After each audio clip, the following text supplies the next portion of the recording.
Russia is an interesting case for multiple reasons. It can be used to study formerly communist countries trying to establish democracy and capitalism. Russia has had difficulty establishing new institutions that are vastly different from the previous regime. Its limited amounts of liberal democracy and economy, as well as federalism and electoral reform, have all decreased under the leadership of Putin. Putin is included in a group called the Svitkoli. These are individuals who came into power by their involvement in security agencies and now control many of the country's assets and natural resources.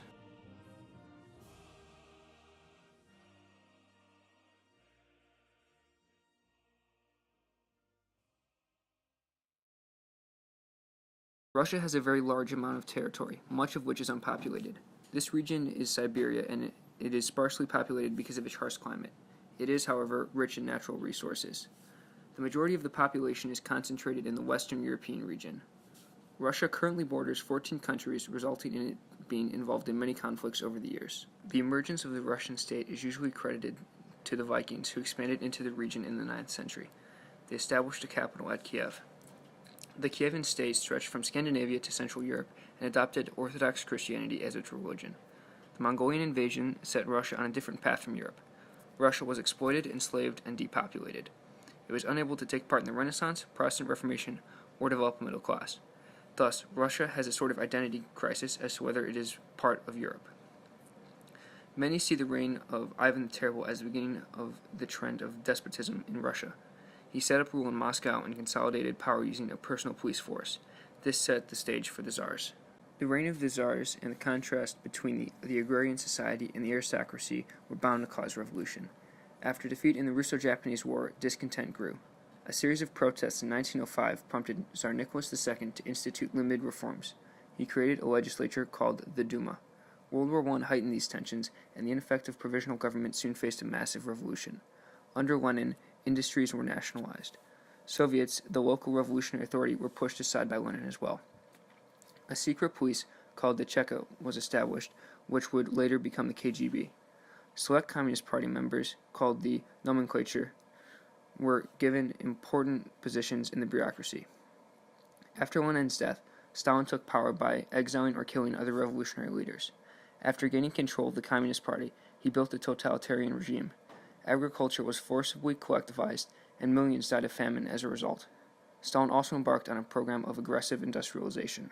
After Stalin's death, the USSR moved away from terror and consolidated power, though dissent was still suppressed. Power was kept in the Politburo, or ruling cabinet of the Communist Party. The party elite became a new ruling class. The standard of living did greatly increase during Soviet rule, although eventually economic growth slowed, and those in power became increasingly corrupt. After the rule of Leonid Brezhnev, a leader of the USSR who rejected reform, a new group of political thinkers emerged, hoping to reform the Soviet state. This group was led by Mikhail Gorbachev. His reforms included glasnost, or political openness, and perestroika, or economic restructuring. Gorbachev was attacked by those who felt the reforms didn't go far enough, as well as those who saw it as a betrayal of communism. His rule soon collapsed, and Boris Yeltsin became president of an independent Russia.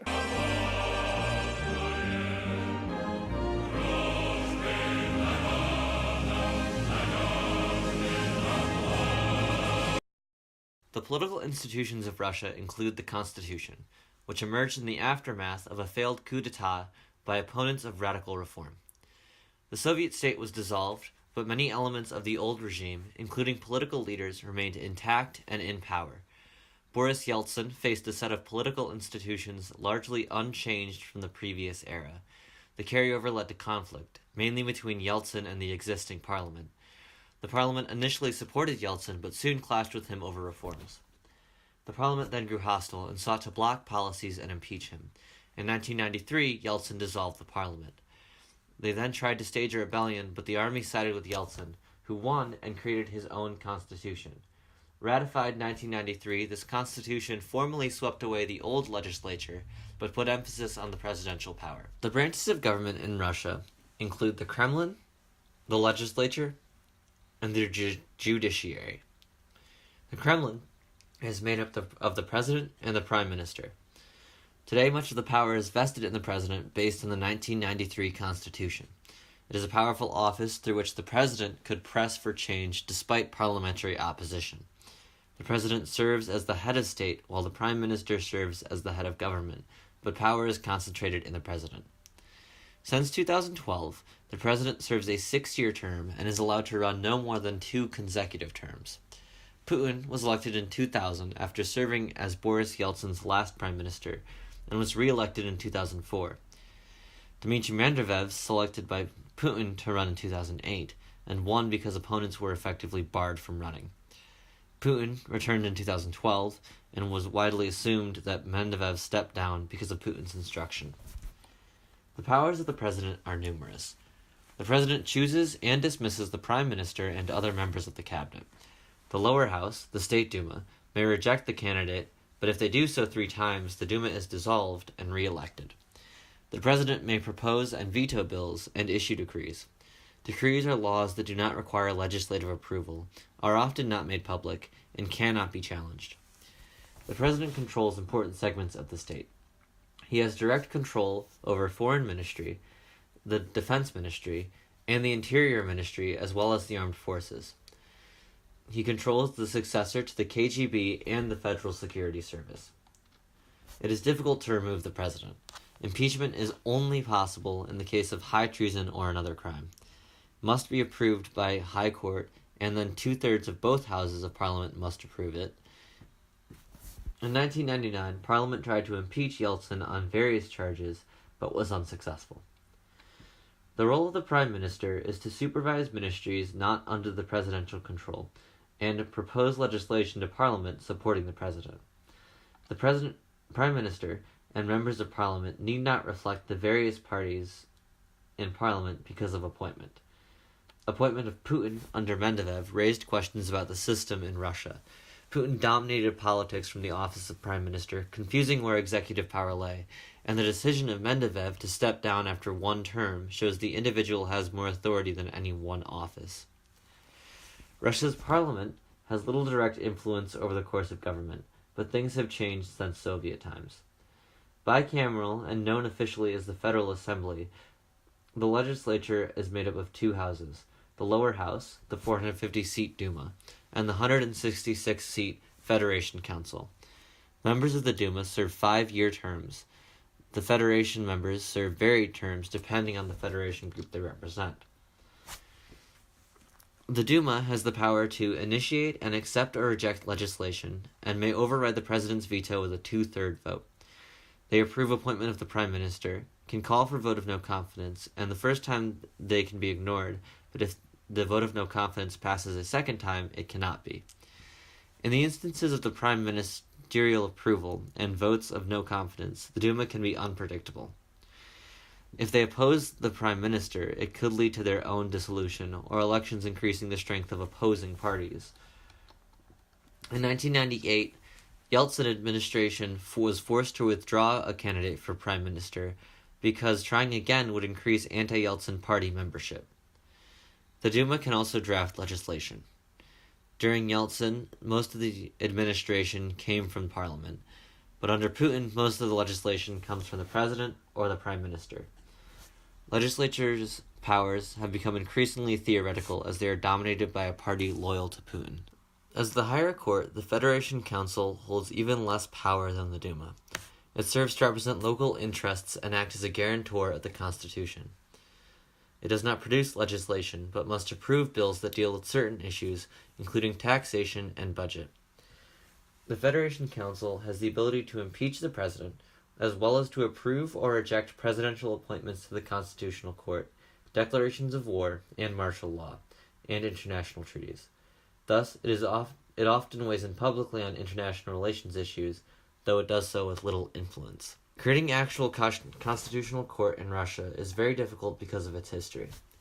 Before the communist rule, Russia had no tradition of law-bound state. Under Stalin, any legitimate legal structure was undermined by the arbitrary use of terror and the vast secret police force maintaining courts and jails. The excess curbed after Stalin's death, but was still used as a block to opposition of the communist regime. The lack of legal safeguards on the system only served to undermine public confidence. A history of weak legal institutions makes rule of law hard to generate. Since 1991, Russia has had large amounts of corruption, and organized crime is a serious problem. The public mistrusts the police. The Constitutional Court is the highest legal structure. 19 members are nominated by the President and confirmed by the Federation Council. They serve life terms. They are empowered to rule on international treaties, relations between branches of government, violations of civil rights, and impeachment of the President. They have concrete and abstract review. At the start of Putin's rule, he promised to implement dictatorship of law.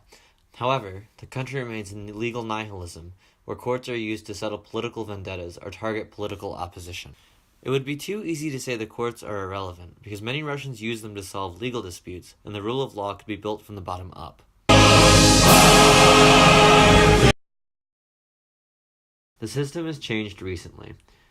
In the late Soviet period, Russia was all indirectly elected by the Republic's Congress of People's Deputies. Before 1991, the presidency was made a directly elected office. The candidates for president must be nominated by a party represented in the Duma. Non-associated candidates must collect 2 million signatures in support of candidacy, which eliminates potential contenders. The elections are a straightforward majority. If no one wins the majority, the first round top two go to the second round. The Duma also holds regular elections. In 1990 to 1993, they used a plurality system of single-member districts. In 1993, the new constitution adopted a mixed system similar to Japan and Germany. Half the seats in the Duma were elected through the plurality system, and the other half were selected in multi-member districts with proportional representation. Under Putin, this changed to pure proportional representation. Political parties are not a major problem for the presidency because they are weakly institutionalized and coalesce around leaders rather than ideologies. The Putin administration found it irritating that single-member districts allowed for independent candidates to win the seat in the Duma. In 2003, independent candidates won half of the single-member district seats in the Duma. In 2007, the Duma elections were held exclusively in proportional representation, and the party threshold was raised from 5 to 7%. Electoral forms were also created to stop parties from forming an electoral bloc to compete as a single group and overcome the 5 to 7% threshold. Russia is a federal system with more than 80 different regional bodies. It has 21 republics, 46 oblasts, or provinces, 9 krays, territories, 4 autonomous okrugs, or districts, and the 2 federal cities of Moscow and St. Petersburg. It uses asymmetric federalism, where power is devolved unequally across the country in constituent regions, often from specific laws negotiated with the federal government. Each of the territories has its own governor and local Duma. The governor appoints a representative to the Federation Council, and the Duma appoints the other. The Putin administration reduced regional power and made territories comply with national laws and legislation. The number of regional laws and agreements between central and local government have been annulled, and the regions have been compelled to change laws to fit Putin. 2000 government created federal districts, which there are 8 currently, that encompass all of Russia and are overseen by a presidential appointee. They barred regional governors and heads of local dumas from serving on the Federation Council. The selection of governors has changed over the years. In 2004, all local governors directly appointed by the president. In 2012, Medvedev restored direct elections. This did not increase political competition. Frequent changes curtail federalism in Russia, but local offices still have power. Many local mayors remain directly elected and in big cities can have significant power. Frequent changes in the direct elections of offices in Russia is a tactic by the government to close off opposition parties and actors.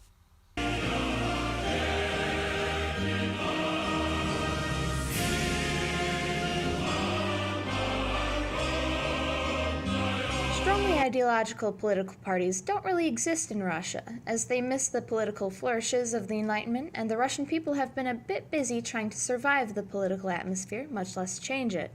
The presidency's power also makes it uncompetitive, as the power vastly concentrates into the hands of whoever holds the majority in the Duma, which means that the majority power controls all of the media that could possibly help them get elected. But the 2011 Duma elections saw parties such as the Communist Party, Just Russia, and the Liberal Democratic Party of Russia take about half of the seats. Despite not actually having competitive politics, there are a few different types of parties in Russia. Parties of power have dominated the Duma since 1991, but have not been ideological. These parties are largely created to support the ambitions of a political elite. Our Home is Russia party was created to help Prime Minister Viktor Chernomyrdin and President Yeltsin to win the 1995 election. Unity and Fatherland All Russia were created for Putin and Luzkov's campaigns in 1999, respectively. These two parties eventually became fused to create United Russia, which swept the 2003 elections and has retained a majority of the seats ever since. United Russia keeps a cult of personality around Russia. This young cult harasses opponents, and membership provides access to important jobs. Its platform emphasizes stability, conservatism, economic development, and Great Russia, and has increasingly espoused moral values to contrast Russia with the immoral, homosexual West. United Russia's control over the state and media led to the conclusion that Russia was no longer democratic, though the 2011 election saw the rise of three rivals to United Russia. Now, it wouldn't be Russia without communist and leftist parties. The Communist Party of the Russian Federation has been the most institutionalized party before United Russia, but has since declined to less than 15% of the Duma, still making it the second largest party. It remains close to its communist ideology, rejects Western capitalism and globalization, of course, and criticizes United Russia but doesn't dare confront them. Most of their supporters are people who have suffered from the recent economic changes following the collapse of communism. Just Russia is a new leftist party founded in 2006 along social democratic lines. It has the clearest platform, emphasizing social justice and equality, and it would be great if it wasn't possibly a front created by the Kremlin to make it seem like there was a multi-party democracy. But it came in third place with 13% of the votes in 2011. Now, liberal parties aren't very vogue in Russia. Yabloko was the major liberal party of the 1990s, which was pro-Western and pro-market economy, and it drew a lot of support from white-collar and urban residents, but it has recently failed to win a single seat. Liberal ideology is not popular because Russian politics are basically statist and collectivist. Much of the population supports an active role in the state and economy, even the middle class. Infighting also prevents liberal parties from rising. Finally, Russia's tension with the West prevents people from liking liberal ideas, and Putin works very hard to marginalize the liberal parties wherever they spring up. Of course, nationalism is a great friend of Russia. The Liberal Democratic Party of Russia is extremely nationalistic, xenophobic, anti-Semitic, and headed by Vladimir Zhirinovsky. Ironically, this party is neither liberal nor democratic. It gained 14% of the 1993 Duma seats, but has declined a bit, currently the fourth largest party in the Duma. It supports Putin, and many suspect it is funded to serve as a fake opposition to United Russia. Civil society grew very sporadically in Russia. Turns out that authoritarianism, feudalism, and low economic development isn't very good for social development. Whatever little civil society there was controlled by the state. The Soviets installed corporatist institutions that created links between the people and the party. Really, the only first independent group came after Glasnost in the 1980s, most likely a soccer fan club. From there, civil society grew, but Putin put many civil groups under state control through the tax code, registering with authorities, and police harassment. Non-governmental organizations were sharply restricted, as no foreign funding was allowed without massive oversight. However, the state emphasized Orthodox Christianity, while also restricting the rights of other religions and expressions against the church. Putin uses economic pressure to control and absorb independent media, which prevents the expression of speech.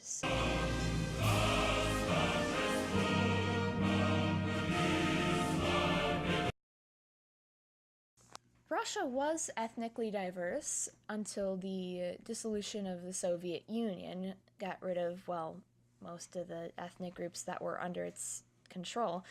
Today it is mainly ethnic Russians, about 80%, and other Slavic peoples. Siberians are the indigenous peoples, and Orthodox Christianity is the dominant, state-sponsored religion. Despite being fairly homogeneous, ethnic conflict has been present. Many ethnic groups seek greater autonomy from the state, which has been most prominent in the Caucasus, the mountains near the Black Sea, and Turkey, which have a diverse mix of non-Slavic people, and the dominant faith there is Islam. Chechnya did not get independence, which they're still a bit bitter about, so they started rebelling against Russian rule. This conflict ended up destroying Chechnya's capital, killing thousands of civilians, and destroying countless homes. In the 1990s, an uneasy peace was reached, during which Chechnya was functionally an independent country, but in 1999, Russia reinvaded them due to suspected bombings attributed to rebels. More Chechen terrorist attacks served as more justification for a takeover. Ideology is still ill-defined in Russia. The only tolerated view after the revolution was communism, and all other views were suppressed. 1991 saw greater diversity in ideas, but few have impacted politics. Democratic values are not strong, as people prefer centralization over freedom.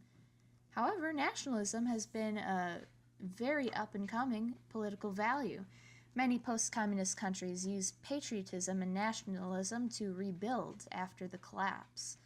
Rebuilding a great Russia has been a popular sentiment with Russians, but has not done good things for foreign relations, nor made any strides to fix domestic problems.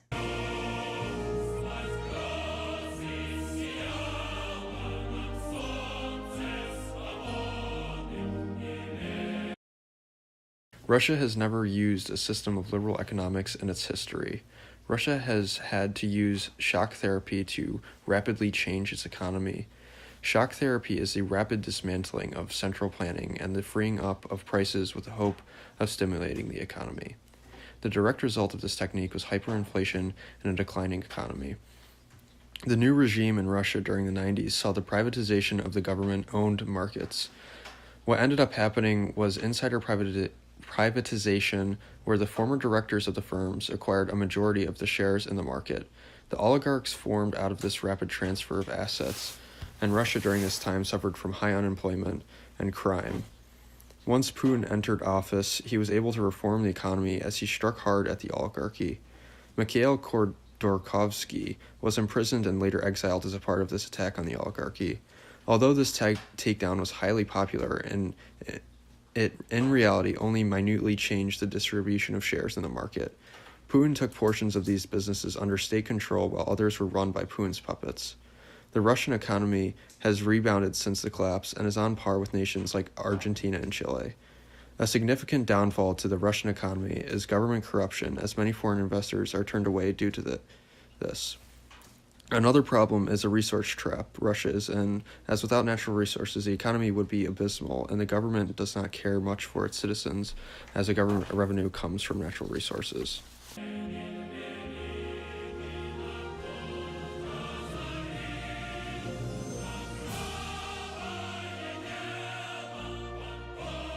Russia has lost its superpower status after the collapse of the Soviet Union, although it is trying to re-emerge on the world stage. Russia has been causing world tension as it has invaded Chechnya and Crimea. Along with these invasions, Russia has supported antagonist and oppressive regimes such as Syria and Iran. Many of the former Russian Soviet states have joined NATO or the EU, which has left Russia alone. The U.S. has intervened in former Soviet nations and installed more favorable governments to its interests. These interventionist actions have left Russia even more isolated. The Ukraine has become a split nation as the East favors Russia and the West favors the EU and NATO. Nationalist sentiment has led to calls to retake former Soviet territory and restore the glory of the Soviet Union and Russia. The Commonwealth of Independent States, or CIS, was formed from a group of former Soviet republics in 1991. This is Russia's way of coordinating actions between former Soviet states, especially in the Caucasus and Central Asia. The Eurasian Economic Union is one particular action taken by the CIS to reintegrate the economies of the member states. Russia has tried in an abrupt manner to enter the European diplomatic sphere.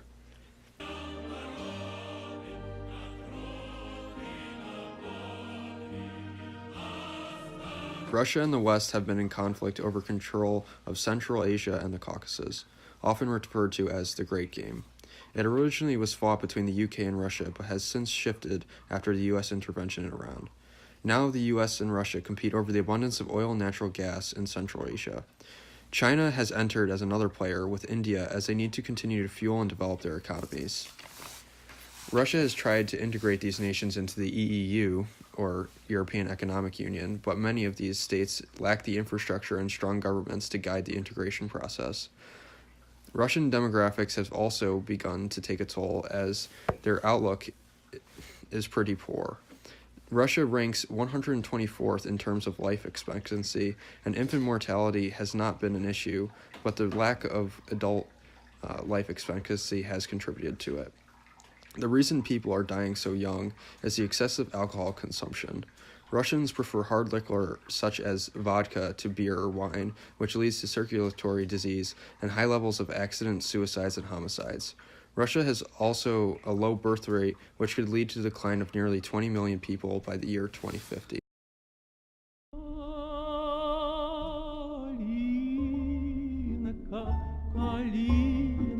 Калинка моя, в саду ягода, малинка, малинка моя.